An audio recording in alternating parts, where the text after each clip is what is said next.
کہ کوئی کسی کے لیے بد دعا ہو، کوئی اس دعا میں کوئی کسی کے لیے نقصان ہو، تو میں لازمی اس کی دعا جو ہے نا وہ قبول کرتا ہوں۔ اور وہ دعا جو ہے نا جب انسان مانگتا تو نبی پاک صلی اللہ علیہ وسلم نے کہا 3 چیزیں ہوتی ہیں جن میں سے اللہ ایک تو ضرور اسے دیتا ہے۔ 3 چیزیں جب دعا کرتا ہے۔ ایک چیز تو یہ کہ اللہ تعالیٰ اگر اس کی دعا کو قبول نہیں کرتا، کوئی مصلحتاً کوئی حکمت ہے اللہ کی، تو وہ اللہ آخرت کے لیے ذخیرہ کر لیتا ہے، اور پھر آخرت میں اسے اس دعا کی وجہ سے بڑے اجر دیتا ہے۔ پھر وہ بندہ کہتا ہے کہ کاش میں دنیا میں جتنی بھی دعائیں کی تھیں وہ بھی قبول نہ ہوتی اور مجھے یہاں جھولیاں بھر بھر کے اجر ملتے۔ پھر اللہ کہتے ہیں کہ دوسری بات یہ کہ یا تو میں اس کی دعا جس طرح وہ کر رہا ہے اس کی مراد پوری کر دیتا ہوں، اور جو وہ مانگ رہا ہے میں اس کو دے دیتا ہوں۔ لیکن ایک بات اور ہے کہ اگر وہ مجھ سے دعا کرتا ہے اور میں ذخیرہ بھی نہیں کرتا، میں اس کی قبول بھی نہیں کرتا، تو پھر میں کیا کرتا ہوں؟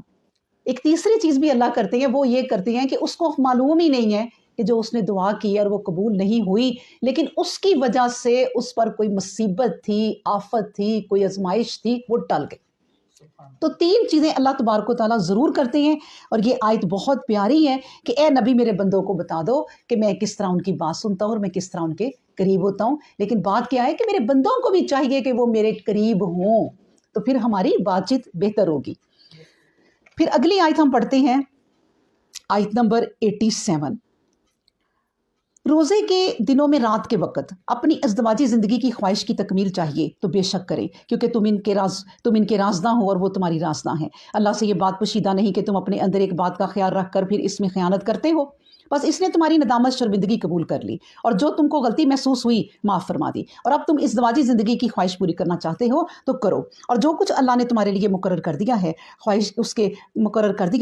اس کے خواہش مند ہو، اور حلال و طیب چیزیں کھاؤ پیو یہاں تک کہ صبح کی سفیدی کالی دھاری سے نمایاں ہو جائے، پھر اس وقت سے لے کر رات آنے تک روزے کو پورا کرو۔ ہاں اگر تم مسجد میں اعتکاف کر رہے ہو تو اس حالت میں ازدواجی زندگی کی خواہش پوری کرنے کی ممانعت ہے۔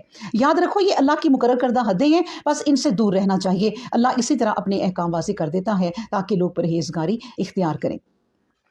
اس کا بھی میں آپ کو تھوڑا سا بتا دیتی ہوں کہ نبی پاک صلی اللہ علیہ وآلہ وسلم نے پہلے جو روزے رکھتے تھے ان کو اپنی بیویوں کے جانے کے پاس منع فرمایا تھا کہ پورا مہینہ جو ہے وہ اپنی بیویوں کے پاس نہیں جانا، لیکن جب اس میں کچھ لوگوں سے کوتاہیاں ہو گئیں اور وہ یہ جان بھی گئے کہ ہم سے کوتاہی ہو گئی ہے اور انہوں نے نبی کریم صلی اللہ علیہ وسلم سے آ کے معافیاں بھی مانگی، تو اللہ تبارک و تعالیٰ نے ان پر رحم کیا کہ ان کو رات کو اجازت دے دی، لیکن ان کو رات کو اجازت دے دی کہ صبح آپ غسل وغیرہ کر کے روزہ رکھ لیں، لیکن جو اعتکاف میں بیٹھتے ہیں ان کو بالکل بھی اجازت نہیں دی۔ تو یہ اللہ تبارک و تعالیٰ کہتے ہیں کہ اس بات پر بھی میں نے تم پر بہت زیادہ رحم کیا اپنے بندوں پر۔ پھر کہا جاتا ہے کہ یسألونک عن الاہلہ، لوگ تم سے مہینوں کے چاند کی رات کی بابت دریافت کرتے ہیں، ان لوگوں سے کہہ دو کہ یہ انسانوں کے لیے وقت کا حساب ہے اور اسی سے حج کے مہینے کا تعین ہوتا ہے، اور یہ کوئی نیکی کی بات نہیں ہے کہ اپنے گھروں میں دروازے چھوڑ کر بچھواڑے سے داخل ہو۔ نیکی تو اس کے لیے ہے جس نے اپنے اندر تقوی اختیار کیا، بس ان اوہام کو چھوڑ کر گھروں میں آؤ تو دروازے کی راہ سے ہاں اللہ کی نافرمانی سے بچو تاکہ کامیاب ہو جائیں۔ دیکھیں اس بات کا مطلب یہ ہے کہ کوئی بھی جو فضول رسمیں آپ نے بنائی ہوئی ہے نا وہ چھوڑ دیں۔ جیسے عرب کے لوگ حج کے زمانے میں، کیونکہ حج ان کے قریب ہے، گھر بھی قریب ہے، تو وہ اپنے گھروں میں کہتے تھے اس زمانے میں بس ایک رواج بنایا ہوا کوئی آباء و اجداد نے کہ دروازے سے داخل نہیں ہونا، دیوار پھلانگ کے یا کھڑکیوں کے راستے سے اپنے گھر میں آنا ہے، کیونکہ حج کا زمانہ ہے دروازے سے نہیں آنا۔ بس ایک ایسی بات بنائی ہوئی، جیسے ہم لوگوں نے کئی باتیں بنائی ہوئی ہیں کہ جب جو ہے وہ لڑکی کی شادی ہو تو اس کے سر پہ قرآن لازمی رکھ دو، جی چاہے ساری زندگی پڑھا ہو یا نہ پڑھا ہو، قرآن کا سایہ کر دو۔ یہ نہیں کہ اس کو جو پڑھایا ہو وہ جا کے بیٹا پڑھنا اور دوسروں کو بھی اس کی تعلیم دینا۔ پھر جب کوئی گھر آتا ہے، ٹھہرو میں تو بڑی خوش ہوئی ہوں، ہم اپنے دروازے پہ ذرا تیل لگا دیں۔ یعنی اس طرح عجیب چیزیں بنائی ہوئی ہیں، کوئی ضرورت نہیں ہے۔ بات یہ ہے کہ تمہارے اندر جو تقویٰ ہے، جو پرہیزگاری ہے، جو تمہاری نیکی ہے، وہ اللہ تک پہنچ رہی ہے۔ تم یہ سب کچھ نہ بھی کرو تو حج کرو، صحیح طریقے سے کرو، اور آنا ہے تو اپنے گھر کے دروازے سے آؤ، کوئی اوہام نہ رکھو، کوئی وہم نہ رکھو۔ اللہ کو ویسے بھی یہ وہم وغیرہ جو ہے وہ پسند نہیں ہے۔ پھر ایک اور بات بتاتی جاؤں جو روزے کی ہم نے پڑھی ہے، ایک چھوٹی سی حدیث کے نبی کریم صلی اللہ علیہ وآلہ وسلم نے فرمایا کہ روزہ رکھو لیکن سحری ضرور کرو، سحری کھانے کا بہت ثواب ہے، چاہے اٹھ کے تم ایک گھونٹ پانی ہی پی لو، چاہے ایک کھجور ہی کھا لو، بغیر کھائے پیے روزہ نہ رکھو، دیکھیں کھانے پینے کا بھی ثواب ہے۔ پھر ایک بات ہم نے اس میں پڑھی وہ بھی بتاتی جاؤں کہ جو دھاگا داری دار ہے، مطلب یہ کہ ایک صحابی کہتے ہیں کہ جب مجھے پھر یہ بات پتہ چلی کہ وقت کیا ہے روزے کا، آج کل تو ہمیں نہیں نا ضرورت، کیونکہ ہم لوگ آج کل تو اذانیں ہوتی ہیں اور بعد میں بھی وقت کا پتہ ہوتا ہے اور پورا ایک ہمیں کیلنڈر مل جاتا ہے کہ یہ وقت پورے مہینے کا ہمیں وقت پتہ ہوتا ہے کہ اس دن اس وقت روزہ کھلنا ہے، لیکن اس وقت نہیں تھا۔ تو نبی پاک صلی اللہ علیہ وسلم نے بھی دیکھیں کیا کہا کہ جب سفید دھاگا اور جو کالا دھاگا ہے وہ نمایاں ہو جائے، یعنی اتنی روشنی آ جائے کہ تم دھاگے میں پہچان کر سکو، تو وہ صحابی کہتے ہیں کہ میں تو اپنے تکیے کے نیچے دھاگا رکھ کے سوتا تھا، اور جب وہ سفیدی مجھے نظر آ جاتی تھی تو میں سمجھ جاتا تھا۔ تو وہ اس طرح اندازہ کر لیتے تھے۔ جیسے نبی پاک صلی اللہ علیہ وسلم نے یہ بھی فرمایا کہ دیکھو جب بلال رضی اللہ تعالیٰ عنہ اذان دیتے ہیں نا تو ان کی اذان پر کھانا پینا نہ چھوڑو، کیونکہ وہ تو رات گئے اذان دیتے ہیں، تہجد پڑھو اٹھ کے اور پھر اس کے بعد روزہ رکھنے کی تیاریاں کرو۔ اس وقت دیکھیں یہ انتظام نہیں تھا تو اس طرح سمجھاتے تھے، یہ دو شخص اذان دیتے تھے، پھر جب مکتوم اذان دیں تو پھر تم روزہ جو ہے وہ رکھ رہے ہو، افطاری وغیرہ بند کر دو، یعنی کہ سحری وغیرہ جو ہے نا وہ بند کر دو، وہ فجر کی اذان کے لیے دیتے ہیں۔ اس کے بعد ہے آیت نمبر 190، وَقَاتِلُوا فِي سَبِيلِ اللَّهِ الَّذِينَ يُقَاتِلُونَكُمْ، اور جو لوگ تم سے لڑ رہے ہیں اللہ کی راہ میں، تم بھی ان کے ساتھ لڑو۔ ہاں کسی طرح کی زیادتی نہیں کرنی چاہیے، اللہ ان لوگوں کو پسند نہیں کرتا جو زیادتی کرنے والے ہیں، انہیں جہاں کہیں پاؤ قتل کرو، اور جس جگہ سے انہوں نے تم کو نکالا ہے تم بھی انہیں نکال باہر کرو، کیونکہ فتنہ کا کام رہنا قتل و خون ریزی سے بڑھ کر ہے، جب تک کہ وہ خود مسجد حرام کی حدود میں سے تم سے لڑائی نہ کرے، تم بھی ان سے لڑائی نہ کرو۔ ہاں اگر انہوں نے اس مقام پر لڑائی شروع کر دی تو تمہارے لیے اس مقام پر لڑنا ضروری ہو جائے گا، منکرین حق کا یہی بدلہ ہے۔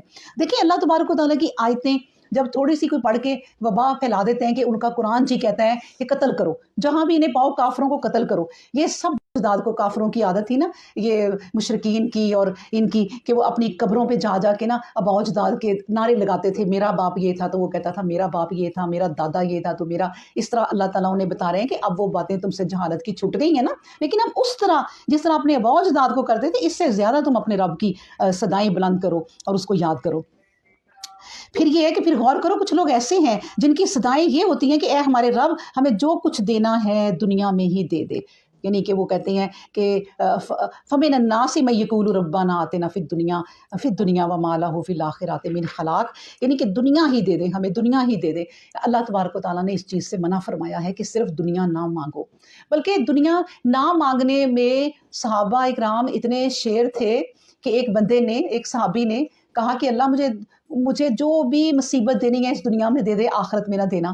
تو وہ نبی پاک صلی اللہ علیہ وسلم کے پاس آیا تو بڑا ہی کمزور، لاغر اور بیمار، نبی کریم صلی اللہ علیہ وسلم نے کہا بھی آپ کو کیا ہوا ہے؟ تو اس نے کہا کہ میں نے اللہ سے کہا کہ آپ مجھے یہی مصیبتیں دے دیں، مجھے آخرت میں کوئی نہ دینا۔ تو انہوں نے نبی کریم صلی اللہ علیہ وسلم نے کہا بھی تم نے تو اللہ کی رحمت کو محدود ہی کر دیا، دنیا بھی مانگو اور آخرت بھی مانگو یہ۔ اور پھر اس نے یہی دعا کی جو آگے ہمیں سکھائی جا رہی ہے کہ وَمِنْهُم مَن يَقُولُ رَبَّنَا آتِنَا فِي الدُّنْيَا حَسَنَةً وَفِي الْآخِرَةِ حَسَنَةً وَقِنَا عَذَابَ النَّارِ۔ کچھ لوگ ایسے بھی ہیں جو دنیا اور آخرت دونوں کی فلاح پاتے ہیں، وہ کہتے ہیں کہ ہے ہمارے رب ہمیں اس دنیا میں بھی اور آخرت میں بھی بھلائی عطا فرما اور ہمیں عذاب دوزخ سے بچا۔ اب میں یہ بھی بتا دوں آپ کو کہ نبی پاک صلی اللہ علیہ وسلم کی یہ فیوریٹ دعا تھی، یہ ربنا آتنا فی الدنیا، یعنی اتنی اچھی دعا ہے کہ دنیا بھی آخرت بھی اور عذاب سے بھی نجات، یعنی سب چیزیں اس میں آ جاتی ہیں۔ اس کے بعد کہا کہ 202 آیت میں کہ اولئک لہم نصیب مما کسبوا واللہ سریع الحساب، ایسے ہی لوگ ہیں جنہیں ان کے عمل کے مطابق دنیا اور آخرت کی فلاح میں حصہ ملنا ہے، اور اللہ اعمال کی جانچ میں مست رفتار نہیں ہے، سست رفتار نہیں ہے۔ یاد رکھو کہ حج کے دن گنتی کے دن ہے، تم اللہ کی یاد میں مشغول رہو۔ جو شخص واپسی میں جلدی کرے اور 2 ہی دن بعد روانہ ہو جائے تو اس میں بھی کوئی گناہ نہیں، اور جو کوئی تاخیر کرے اور تو وہ تاخیر بھی کر سکتا ہے، لیکن یہ رخصت اس کے لیے ہے جس میں تقوی اور پرہیزگاری بھی ہو۔ بس ہر حال میں اللہ سے ڈرتے رہو اور یہ بات نہ بھولو کہ تم سب کو اسی کے حضور جمع ہونا ہے۔ اور بعض آدمی ایسے ہیں کہ دنیاوی زندگی کے بارے میں ان کی باتیں تمہیں بہت اچھی معلوم ہوتی ہیں اور وہ اپنے ضمیر کی پاکیزگی پر اللہ کو گواہ ٹھہراتے ہیں، اور خصوصت یعنی خاص طور پر بڑے ہی وہ سخت ہوتے ہیں۔ ان کی تمام سرگرمیاں ملک میں اس لیے ہوتی ہیں تاکہ خرابی پھیلائیں اور انسان کی زراعت اور محنت کے نتیجوں کو اور اس کی نسل کو ہلاک کر دیں، حالانکہ اللہ یہ کام پسند نہیں کرتا کہ ویرانی اور خرابی ہو۔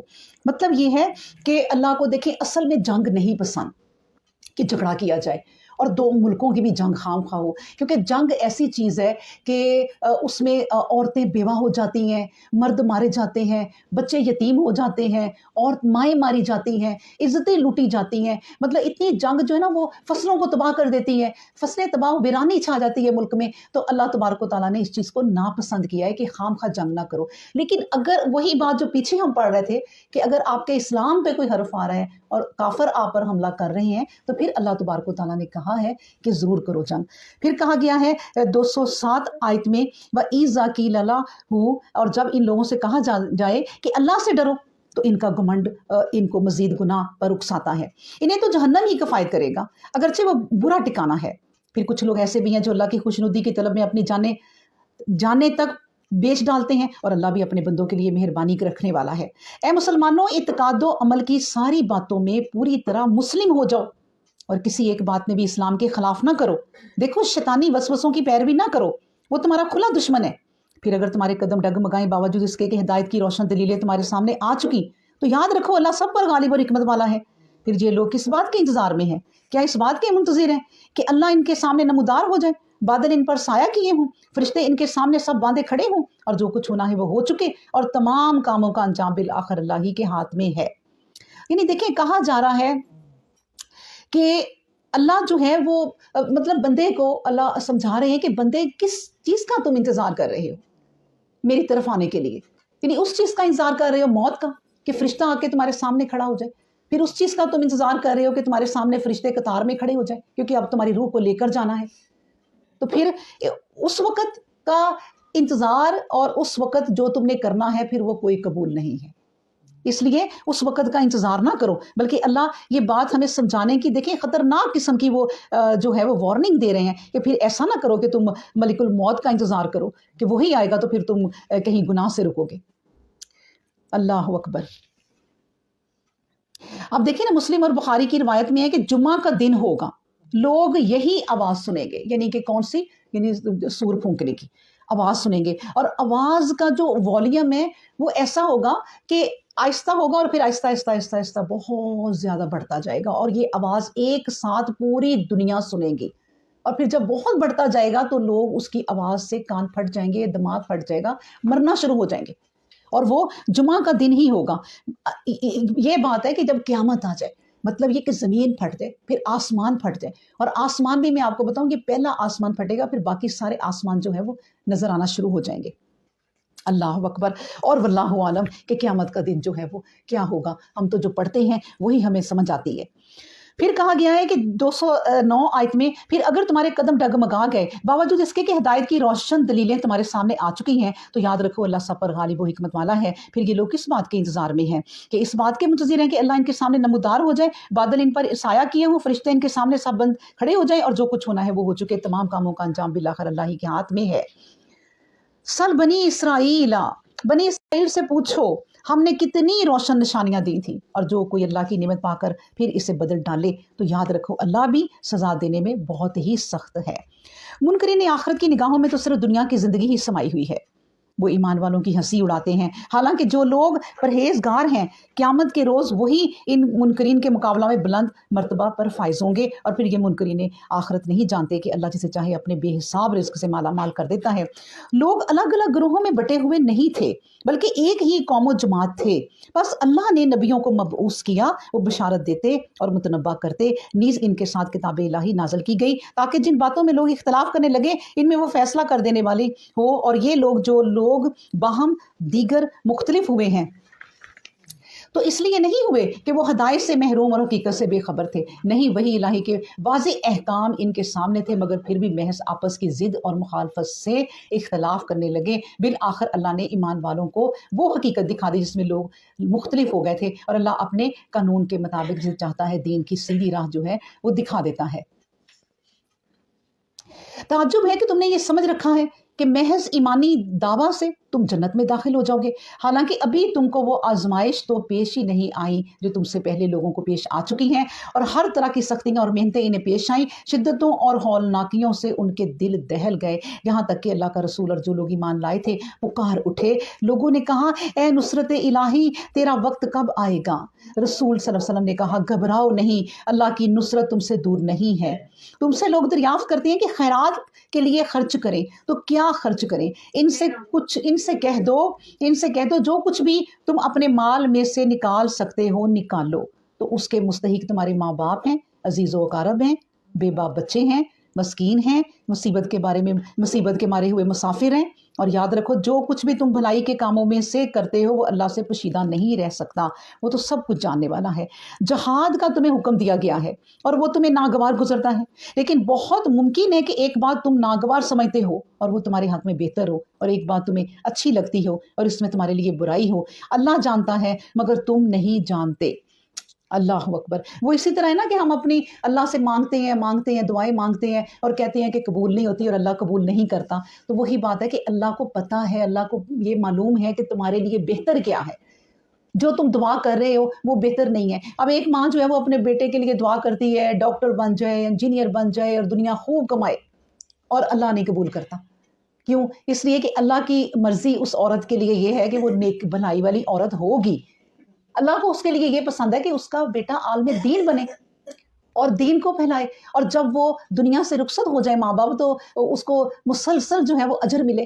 تو اس لیے بعض چیزیں اللہ تبارک و تعالیٰ کہتے ہیں کہ تمہیں نہیں معلوم کہ تمہارے لیے وہ، تمہیں لگتا ہے کہ وہ تمہارے لیے بری ہیں مگر اصل میں وہ تمہارے لیے بہتر ہی ہیں۔ پھر کہا گیا کہ اے پیغمبر اسلام، لوگ تم سے پوچھتے ہیں جو مہینہ حرمت کا سمجھا جاتا ہے اس میں لڑائی کرنا کیسا ہے؟ ان سے کہہ دو کہ اس میں لڑائی لڑنا بہت ہی بری بات ہے، مگر یہ بھی یاد رکھو کہ کسی انسان کو اللہ کی راہ سے روکنا، اس کا انکار کرنا اور مسجد حرام میں کسی کو نہ جانے دینا، یہاں تک کہ وہاں کے بسنے والوں کو نکال دینا، اللہ کے نزدیک اس سے بھی زیادہ برائی ہے، اور فتنہ قتل سے بھی بڑھ کر برائی ہے۔ یاد رکھو یہ لوگ تم سے برابر لڑتے ہی رہیں گے، یہاں تک کہ اگر بن پڑے تو تمہیں تمہارے دین سے برگشتہ کر دیں، اور پھر تم سے جو شخص اپنے دین سے برگشتہ ہو جائے اور اسی حالت میں، اسی برگشتگی میں دنیا سے رخصت ہو جائے، تو اس کا شمار ان لوگوں میں ہوگا جن کے تمام اعمال دنیا اور آخرت میں اکارت گئے، اور ایسے ہی لوگ ہیں جن کا گروہ دوزخی گروہ ہے اور ہمیشہ وہ وہیں رہنے والا ہے۔ اللہ اکبر۔ اب دیکھیں یہ بات جو ابھی میں نے پڑھی ہے نا کہ اللہ تبارک و تعالیٰ جو بتاتے ہیں کہ دنیا تم سے پھر چھن جائے گی اگر تم ان لوگوں کے پیچھے لگ جائے، دنیا کی وجہ سے بھی اور ڈر کی وجہ سے بھی۔ تو دیکھیں کہ وہ جو اصحاب کہف تھے وہ جب انہیں نیند سے جب وہ اٹھے تو انہوں نے کیا کہا تھا کہ دیکھو دھیان سے جانا، اگر انہوں نے ہمیں پہچان لیا تو وہ ہمیں اپنے دین میں کر لیں گے، اور اگر انہوں نے ہمیں اپنے دین میں کر لیا تو پھر ہم تو آخرت میں تباہ ہو جائیں گے۔ مطلب یہ کہ اپنے دین کو سنبھالنا خود ہے۔ ان الذین آمنوا والذین ہاجروا، جو لوگ ایمان لائے اور جن لوگوں نے وطن سے بے وطن ہونے کی سختیاں برداشت کی اور اللہ کی راہ میں جہاد کیا، بلا شبہ ایسے ہی لوگ ہیں جو اللہ کی رحمت کی امیدواری کرنے کے صحیح مستحق ہیں، اور جو کوئی اللہ کی رحمت کا امیدوار ہو تو اللہ بھی رحمت سے بخش دینے والا ہے۔ پھر کہا جا رہا ہے کہ تم سے لوگ شراب اور جوئے کے متعلق دریافت کرتے ہیں، ان سے کہہ دو کہ ان دونوں چیزوں میں نقصان بہت زیادہ ہے، اور انسان کے لیے فائدے بھی ہیں لیکن ان کا نقصان ان کے فائدے سے بھی بہت زیادہ ہے۔ اور تم سے پوچھتے ہیں کہ راہ حق میں کیا خرچ کرتے ہو، ان سے کہہ دو کہ جس قدر فاضل ہو سب اللہ کی راہ میں خرچ کر دو۔ دیکھو اللہ اس طرح کے احکام دے کر تم پر اپنی نشانیاں واضح کر دیتا ہے تاکہ تم غور و فکر کرو، اور کون خرابی کرنے والا ہے۔ اگر اللہ چاہتا تو تم پر مشقت ڈال دیتا، بلا شبہ وہ غلبہ اور طاقت کے ساتھ حکمت رکھنے والا ہے۔ اور مشرک عورتوں سے جب تک کہ وہ ایمان نہ لے نکاح نہ کرو۔ ایک مشرک عورت تمہیں کتنی ہی پسند آئے لیکن مومن عورت اس سے کہیں بہتر ہے، اگرچہ وہ باندھی ہو، اور اسی طرح مشرک مرد جب تک ایمان نہ لے آئیں مومن عورتیں ان کے نکاح میں نہ دی جائیں۔ یقیناً اللہ کا مومن بندہ اگرچہ وہ غلام ہو ایک مشرک مرد سے بہتر ہے، اگرچہ بظاہر مشرک مرد تمہیں کتنا ہی پسند کیوں نہ آئے۔ یہ لوگ تمہیں دوزخ کی طرف بلاتے ہیں اور اللہ اپنے حکم سے تمہیں جنت اور مغفرت کی طرف بلا رہا ہے، اور لوگوں کی ہدایت کے لیے اپنی آیتیں واضح کر دیتا ہے تاکہ وہ نصیحت پکڑیں۔ اللہ اکبر۔ اب دیکھیں نا ہندوستان میں یعنی انڈیا میں رہتے ہوئے لوگ، اب مسلمان اور جو ہے وہ ہندو، تو جب لڑکا لڑکی شادی کر لیتے ہیں تو کوئی ان کے لیے نقصان نہیں محسوس ہوتا، حالانکہ اللہ منع کر رہا ہے